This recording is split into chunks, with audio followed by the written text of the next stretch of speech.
President Cyril Ramaphosa has approved the increase of salaries for government office bearers and various others. And, I did a video just a short while ago talking about this, and now he's approved it, and this increase will take place. And this is not an April Fool's joke, but on the 1st of April. And in this headline in Times Live, it says Ramaphosa approves salary hikes for judges, MPs, and ministers. And this includes Ramaphosa himself.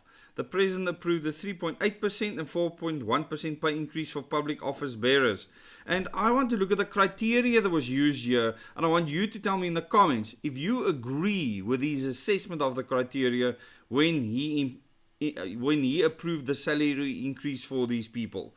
So it says your public office bearers will be smiling to the bank following President Cyril Ramaphosa's determination to increase his salary. So, ministers like John Steenhuisen will be earning over 200,000 Rand a month. Now, there's no ways he will be earning this outside of the government system because he's just not competent enough to earn that kind of salary in the public space, and neither are the other ministers that we have. So we have career politicians in South Africa because of the stuffed up political system that we have, because we don't directly elect our leaders, something I've been campaigning for a very long time.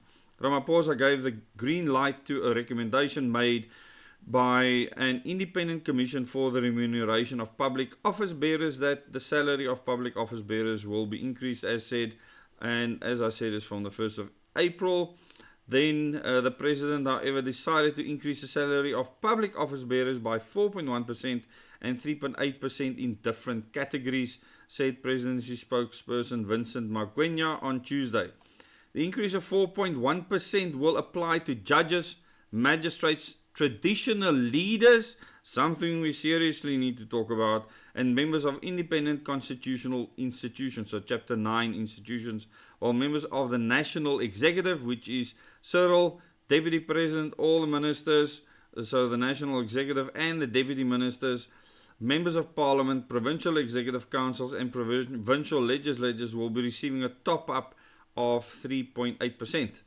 The Independent Commission for the Remuneration of Public Office Bearers is mandated in terms of all of these freaking sections to now consider this based on the following criteria.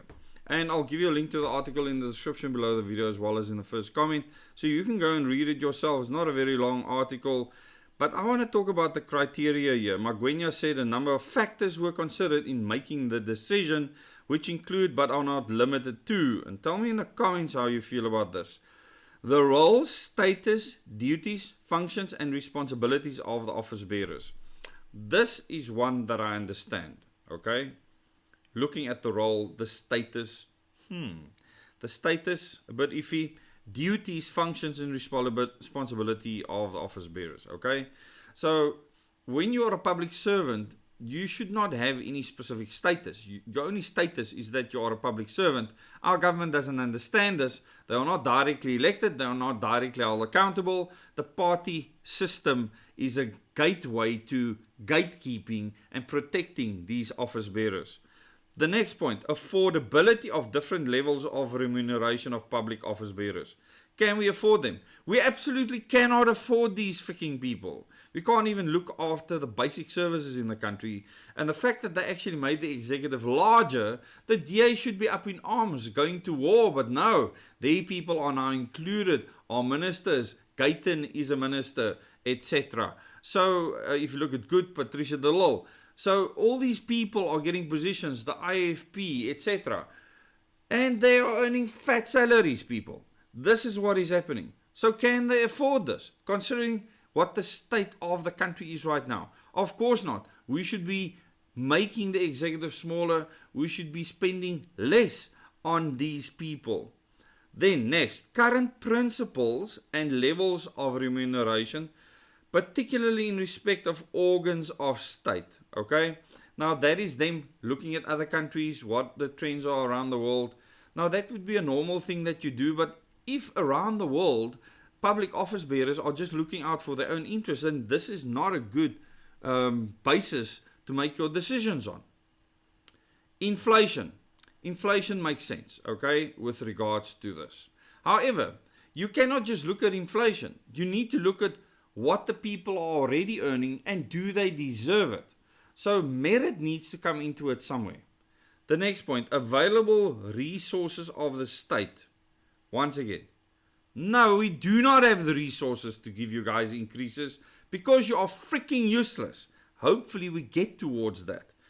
The last point, public service remuneration levels were also considered. So what is happening in the public service? Nothing about performance, people. Nothing. Do I do my job properly? How is the government performing?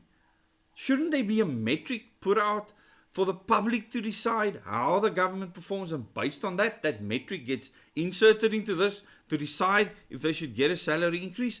Because salaries can actually be cut as well.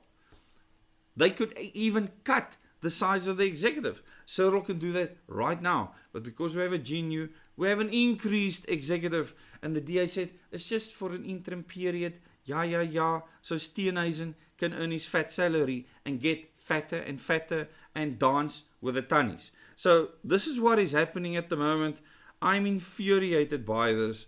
It is really not a public service. This is a state that is hell-bent on control, more power, taking more of your freedoms away. Like the video I did earlier, if you haven't seen that video, where government overreach has allowed people to be arrested when they are not guilty with regards to speeding in their cars, and a court actually ruled that it's unconstitutional and illegal what government is doing. There is no recourse with these people because they have immunity. Our political system is a balls up and we need to fix it desperately. So in the local government elections and national elections, find a party that will change the governance system to where we elect our leaders directly, that will expose all this shenanigans that's going on behind the scenes, and that actually care about being a public servant. Thanks so much for watching this video. If you have not yet subscribed to the channel, do subscribe. Click the bell icon so you can receive notifications for future videos. And like and share this video. Please leave me a comment how you feel about the fact that performance is not a part of their decision to give themselves more money. Almost 10,000 rand more a month in the case of these ministers. Tell me how you feel about this. And remember, our main focus on this channel is freedom. So always remember to stay free.